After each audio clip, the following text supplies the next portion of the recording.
Olá, queridos estudantes. Hoje nós vamos tratar de um tema bastante polêmico, né? Que é a origem do ser humano. Nós, enquanto estudantes de história, temos a obrigação também de investigar essa questão.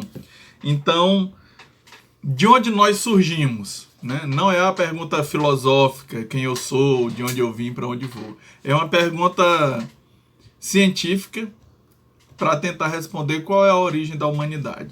Basicamente, existem duas teorias, duas propostas de resolução para essa questão. A primeira é chamada de criacionismo, que coloca a origem do ser humano como a criação de uma divindade. Um Deus criou o homem. Pronto, a questão está resolvida. E aí vários livros, quase todas as religiões, têm essas teorias de origem da humanidade e atribuem, obviamente, a um criador essa tarefa de ter criado os seres humanos. É assim no islamismo, é assim no judaísmo, é assim no cristianismo, que é do judaísmo, traz essa questão. Mas esses que a gente chama de mitos de origem, eles estão também nas comunidades indígenas, nos grupos, em todos os grupamentos humanos, tem uma explicação mitológica, religiosa, para a origem da humanidade. O nosso caso, aqui como um país cristão, essa origem está lá na Bíblia, no livro do Gênesis. E está lá, e Deus criou o mundo em 6 dias, e está lá tudo bem definido, tudo que foi criado. Certo? Então, para a religião, essa questão é resolvida. Basta a pessoa ter a fé de acreditar. Agora, para a ciência, um cientista chamado Charles Darwin, ele chegou a uma teoria que é a mais aceita atualmente, que é chamada de evolucionismo. Segundo essa teoria, os seres vivos, não somente os seres humanos, mas os seres vivos, eles evoluem com o tempo, né? Com os milhares e milhões de anos que vão se passando, eles vão evoluindo. A partir dessa evolução, dá-se uma seleção natural. O que é a seleção natural? É o seguinte, à medida que os seres vão se modificando, o planeta e o meio ambiente também vai se modificando. Então, com essas modificações, aqueles que são mais bem adaptados sobrevivem. Os que não são bem adaptados acabam se extinguindo. Porque como se dá a continuidade é através da procriação, né? Se os seres não tiverem chance ou tempo para se reproduzir, eles se extinguem. E alguns as condições naturais vão extinguindo e outros vão sendo extintos por outros seres. A humanidade, por exemplo, extinguiu vários animais. Né? A gente tem um exemplo aí de uma espécie de uma galinha que existia no continente africano até o começo do século XX. Era uma galinha bem grande, meio uma mistura entre galinha e avestruz, né? E que aí foi muito caçada, foi caçada até a extinção. Então, quer dizer, assim como essa, tem outras extinções provocadas pelos seres humanos à medida em que se destrói o ambiente onde aqueles seres sobrevivem. Bom, e segundo Charles Darwin, esse processo de evolução e de mutação genética, o que é a mutação genética? É o que faz com que os seres vão se diferenciando um dos outros. Em nós, seres humanos, isso é muito claro, as mutações que vão acontecendo que fazem com que nós sejamos diferentes uns dos outros. Uns são mais altos, outros são mais magros e são características que vão passando aos descendentes. Um tem olho azul, outro tem cabelo liso, outro tem cabelo crespo. Um tem a pele mais clara, outro mais escura, e através dessas modificações genéticas, elas vão passando para os descendentes. Então vejam, e é isso que vai ocasionar o que Charles Darwin chama de seleção natural. Então a base da teoria evolucionista é que os seres evoluem através de uma mutação e o próprio ambiente vai fazendo uma seleção natural. Né, o que inclui o conflito com outras espécies e os próprios meios de sobrevivência, de subsistência. E aí tem além desse exemplo, tem, por exemplo, o exemplo da girafa. Né? Existe uma ideia que diz, por exemplo, olha, se as girafas tivessem algumas com pescoço mais longo e outras com pescoço mais curto, e, por exemplo, se extinguisse as gramíneas, a grama, ela tivesse que comer das árvores, certo? Aquelas que tivessem o pescoço maior iam se alimentar mais, porque iam comer tanto as folhas de baixo quanto as folhas mais altas. E já as girafas com pescoço mais curto não alcançariam as folhas mais altas. Então elas poderiam, se fosse para morrer de fome, as que têm o pescoço menor morreriam primeiro. E as que têm o pescoço maior sobreviveriam mais e poderiam procriar e passar isso aos descendentes. Tá? Então isso são algumas características da teoria evolucionista. Alguns animais simplesmente se extinguem, né? Tanto pela ação do homem quanto pelo próprio meio ambiente. Existe uma outra teoria, que é a teoria combinada, que chama teoria combinada, né? Mas alguns chamam de teoria do equilíbrio entre essas duas teorias. Olhe bem, uma diz Deus criou o homem. E no caso da Bíblia, né, Deus criou o homem à sua imagem e semelhança. Outra diz, não, o homem evoluiu e houve uma seleção natural, certo? Existe uma teoria que diz o seguinte, as duas estão certas. Olhe bem, né? Como as duas estão certas? Porque se você pegar a Bíblia, ela vai dizer, vai falar da criação, de como Deus criou o mundo, e ele coloca isso em etapas, né? Primeiro, com a primeira criação é o homem? Não, né? Então Deus vai criando os céus, vai criando a terra, vai dividindo a água da terra, vai separando dia e noite, quer dizer, vai fazendo os astros se moverem. Aí vai criando as plantas, depois vai criando os animais, e até os animais existe uma sequência. Se analisarmos a sequência da criação bíblica e a sequência da evolução das espécies de Charles Darwin, ela é muito parecida. Por exemplo, para Darwin, as primeiras formas de vida surgiram no fundo do mar, portanto na lama, né?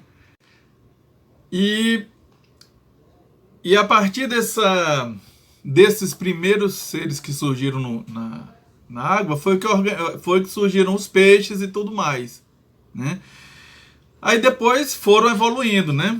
E aí foi evoluindo para os anfíbios, depois os répteis e, né, por fim, chegando até os mamíferos. Então, essa é a teoria da evolução dos seres vivos até os mamíferos, e aí dos mamíferos tem a evolução até chegar em nós, os seres humanos, né? Se a gente olhar na Bíblia, existe uma certa semelhança entre o que é dito na Bíblia e o que Charles Darwin diz. Por exemplo, deixa eu pegar bem aqui. Deixa eu ver. Aqui, a Bíblia. Essas duas Bíblias aqui. Essa é a tradução ecumênica e essa é a Bíblia do Divino Pai Eterno. E tem aqui também Pronto. Tem aqui o famoso de Charles Darwin, né? A Origem das Espécies. Ele é em 3 volumes, né? Eu tô com esses 2 aqui porque o outro tá lá na sala que eu estava lendo. Então, na Bíblia, como é que é a criação, né? Veja bem. Nessa Bíblia aqui da tradução ecumênica, ele diz, começa assim: quando Deus iniciou a criação do céu e da terra, a terra era deserta e vazia, e havia treva na superfície do abismo. O sopro de Deus pairava na superfície das águas. Essa tradução ela é um pouco diferente, eu acredito, da que vocês estejam acostumados. Então vamos ver essa outra aqui, porque essa tradução ecumênica é uma tradução do francês, né? Traduziram para o francês e aí traduziu para o português. Vamos lá, nessa outra Bíblia aqui, essa é a mais comum, né? No princípio Deus criou os céus e a terra estava informe e vazia. As trevas cobriam o abismo e o Espírito de Deus pairava sobre as águas. Tá? Então, Deus criou o universo primeiro, né? Aí lá no versículo 20... tá aqui. No versículo 19, ele fala que houve uma tarde e depois uma manhã e foi o 4º dia. Aí no capítulo 20 ele disse: olha que até o momento ele não criou seres vivos. Certo? Até o momento ele não criou seres vivos. No versículo 20, ele diz assim: Deus disse, pululem as águas de uma multidão de seres vivos. Então, onde foi que Deus criou os seres vivos primeiro? Na água. E segundo Charles Darwin, onde foi que surgiu a vida? Na água também, né? Pululem as águas uma multidão de seres vivos e voem aves sobre a terra debaixo do firmamento. Né? E aí continua, né? Deus continua criando. A última criação de Deus é o quê? O homem.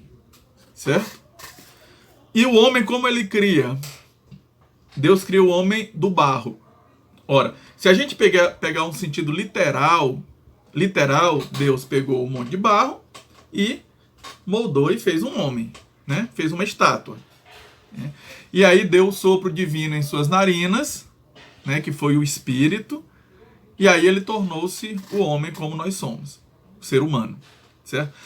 Para Charles Darwin, como foi esta criação do homem? O homem foi evoluindo, ou seja, o homem foi sendo moldado, foi sendo feito aos poucos. Outras espécies foram surgindo até chegar finalmente na nossa espécie, que é o Homo sapiens. Tá? Então, existem alguns teóricos, só que aí você não pode nem ser um cientista radical, nem pode ser um cristão, um religioso radical, porque senão você não vai tentar, pelo menos, compreender essa tentativa de unificação das duas teorias. Mas ela existe, né? E aí faz-se isso. Não, Deus disse que fez o homem do barro, porque Deus quis dizer que estava moldando o homem. Charles Darwin disse que o homem surgiu através de uma evolução, portanto, também foi moldando-se com o tempo. Certo? Pois bem, o certo é que existem indícios de que tivemos várias espécies de hominídeos, que são esses antes do Homo sapiens, que é a nossa espécie. Nós, o Homo sapiens, temos algumas diferenças em relação a esses outros. Temos a caixa craniana um pouco maior, o que se supõe um cérebro maior, e também mais inteligência. O que possibilitou a gente desenvolver mecanismos como a fala, certo? Como a fabricação de instrumentos, como a utilização a habilidade de esculpir, de criar, de produzir arte e por aí vai. Bom, essa evolução dos seres humanos não foi uma coisa linear, com 1 milhão de anos aconteceu isso, depois aconteceu isso. Não, isso aí foram se misturando, foram se desenvolvendo diferentemente em cada região, e há mais ou menos 100 mil anos, né, surgiu a nossa espécie como nós somos, o Homo sapiens.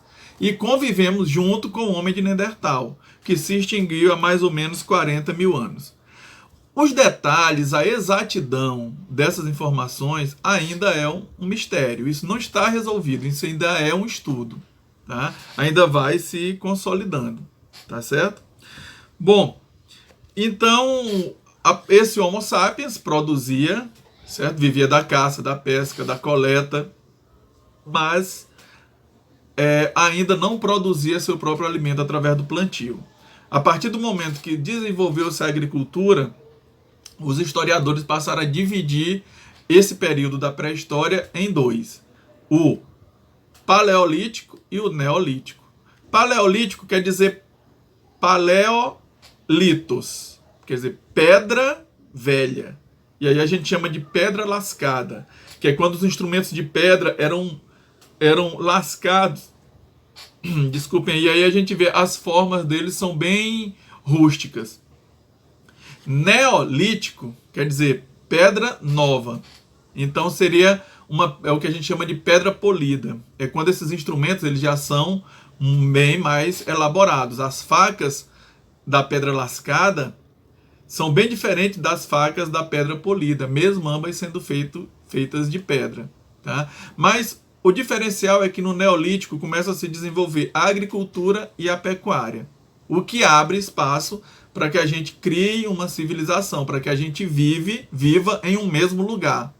Porque o homem do Paleolítico, ele era nômade, quer dizer, ele não vivia em um mesmo lugar. Ele estava aqui hoje, amanhã ele estava ali, construía um abrigozinho, passava ali alguns dias ou alguns meses, ou mesmo ano, mas não era com o objetivo de fixar ali.